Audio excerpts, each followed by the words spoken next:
ganda nila pero nagtatago sila. Natatakot sa camera. Ang gaganda eh. Hindi ko na nadala yung aking ano. Pinahihiya nila yung kagandahan nila. Oo nga eh, no? Ang ganda-ganda.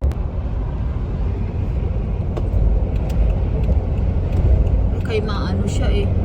Cloudy oh. Ang ulan. Kaya malakas yung hangin sa labas.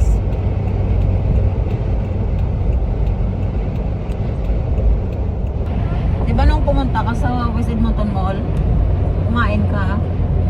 Ang mahal no? Ng pagkain. I don't know, what specific food you eat at that time? What Sabi mo, food? $13. Sabi mo, you said $13 in water park? Grabe talaga ang mga bilihin nila at pagkain. Sobrang mahal talaga. Ba't di ka bumili kay ate? Tipid-tipid. He wasn't working. Ay, hindi working si ate mo? She couldn't do it. She was asking. Ha? Dapat sana punta ka doon pag nag-work si ate. Bakit ba libre? May discount. May May discount discount ba? Ay, ganon. Ilang percent? Ay. Sayang. Kailangan ko na talaga magpakulay ng buhok. Yung dami ko ng ano, puti.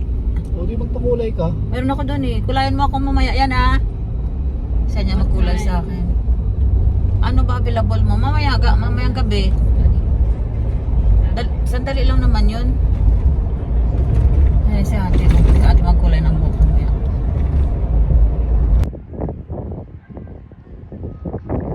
Diyan.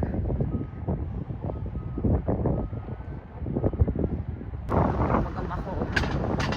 Nauna na sila sa akin.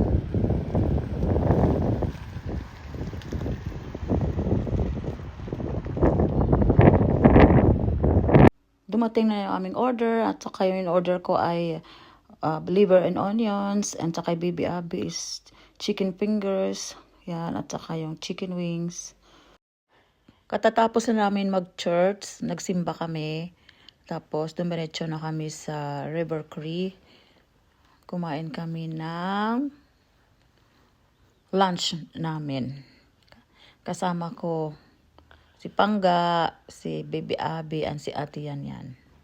Yan ang dalawang girls namin, si Baby Abby, ang bunso, at saka si Ate Yan.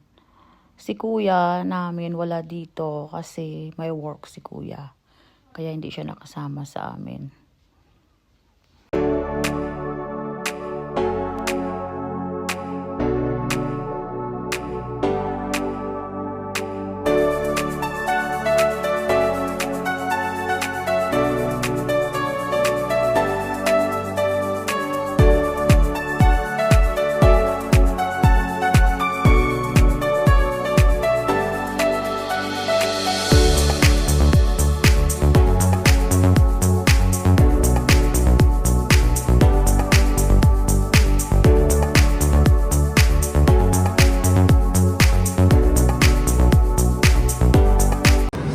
Tapos na kami kumain, uwi kami.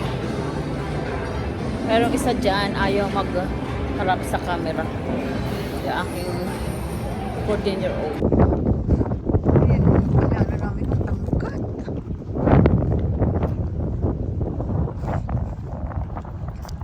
Uwi na kami. Tapos na kami kumain.